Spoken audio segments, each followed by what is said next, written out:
Assalamualaikum teman-teman, perkenalkan saya Herawati selaku mahasiswa dari Institut Master Perawang, program studi manajemen. Saya akan melakukan wawancara di SMP Negeri 49 Pekanbaru. Saya akan melakukan wawancara kepada salah satu ketua tata usaha di sekolah ini. Terima kasih. Assalamualaikum Ibu. Waalaikumsalam. Sebelumnya terima kasih ya Ibu sudah meluangkan waktunya untuk saya. Nah, di sini saya dari mahasiswa Institut Master dengan program studi manajemen untuk melakukan KKL. Nah, saya ingin melakukan wawancara kepada Ibu selaku ketua tata usahanya ya Bu. Iya. Nah, saya ingin sedikit bertanya-tanya nih tentang budaya kerja di sini khususnya di bidang administrasinya nih. Nah, bagaimana sih Bu penerapan budaya kerja disiplin dalam aktivitas administrasi sehari-hari di tata usaha sekolah? Nah, kalau budaya kerja kan kalau misalnya di setiap sekolah kan berbeda. Iya. Nah, di sekolah kita itu budaya kerja yang harus disiplin itu seperti misal kepatuhan jam kerja, datang tepat waktu, baik itu staf tata usaha maupun guru-gurunya, kemudian juga menyelesaikan tugasnya itu dengan tepat waktu juga, kemudian mengikuti prosedur, kemudian banyaklah terutama pengarsipan dokumen sih, itu harus rapi dan juga tertata. Nah, sejauh ini bagaimana sih budaya kerja di tata usaha sendiri berpengaruh terhadap kualitas pelayanan administrasi kepada guru, siswa, dan orang tua? Pengaruh ya, kalau pengaruh budaya kerja itu terhadap kualitas pelayanan itu tentu aja yang berpengaruh itu bagaimana kita membuat pelayanan administrasi itu lebih cepat. Karena kan kalau tugas-tugas tata usaha kadang kan dia mendadak ya, jadi kita tuh harus dituntut untuk selalu sedia lah kapanpun kita dibutuhkan. Kemudian selain tepat, kita kan juga namanya di bidang administrasi tentu kita melayani yang namanya wali-wali murid juga, jadi bukan guru aja yang melayani. Jadi tata usahanya juga melayani wali-wali murid seperti misal ada pembuatan surat atau ada surat-surat aktif lainnya lah yang dibutuhkan, itu tuh harus ramah kepada wali murid. Nah, itu pengaruh budaya kerja yang sangat terpakai lah di sekolah. Nah, bagaimana sih Bu TU menjaga budaya kerja tersebut agar tetap profesional dalam pengelolaan dokumen dan data sekolah? Nah, itu tadi untuk kita tetap profesional tentu kita harus berdasar dengan SOP ya. SOP itu tentu di setiap instansi pasti ada SOP atau standar operasional pelayanan. Nah, tentu dari dinas juga ada dan dari sekolah juga ada.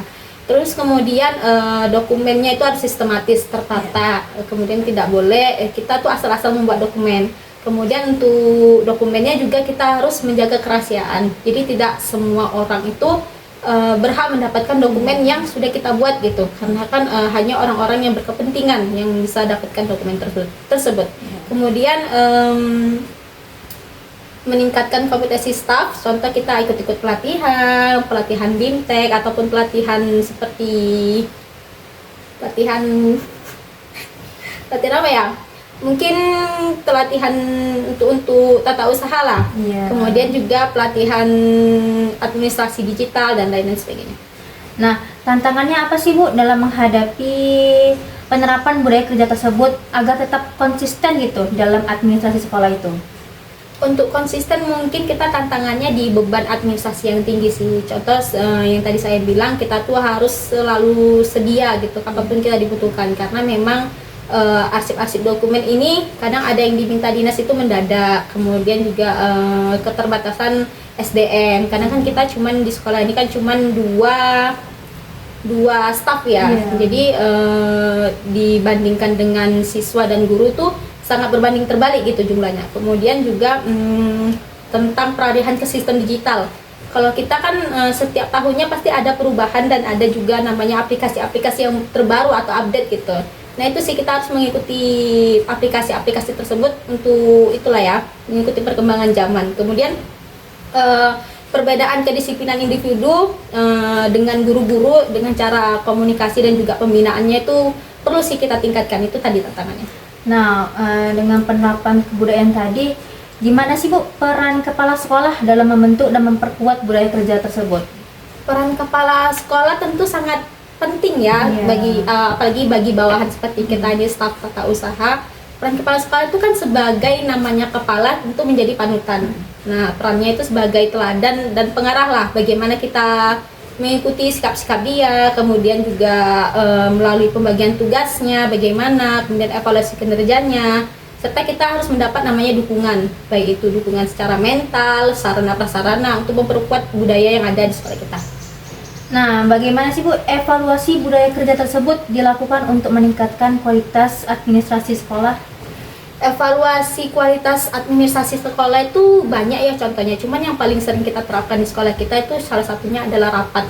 Iya. Nah, rapat ini rapat internal, rapat pleno itu ada di sekolah kita. Kemudian selain rapat juga ada penilaian kinerja. Contoh kepala sekolah menilai bawahannya seperti di ruang GTK atau EKIN. Kemudian ada juga masukan-masukan dari warga sekolah ataupun dari komite sekolah untuk memperbaiki pelayanan kita.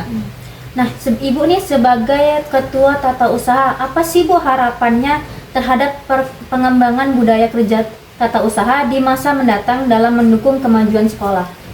Untuk mendukung kemajuan sekolah tentunya kita berpatok pada teknologi ya. Kan kita harus mengikuti perkembangan zaman. Tentunya kita harus mengikuti pelayanan yang sesuai standar apalah yang sudah beredar saat ini atau sesuai perkembangan zaman. Kemudian diharapkan juga budaya kerja ini semakin profesional, kemudian adaptif, bisa digunakan di mana saja. Kemudian juga harus berbasis teknologi ya, karena kan sekarang udah namanya era digital 5.0.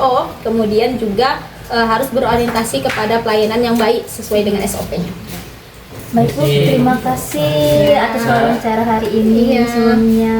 Ya sama-sama. Assalamualaikum. Waalaikumsalam.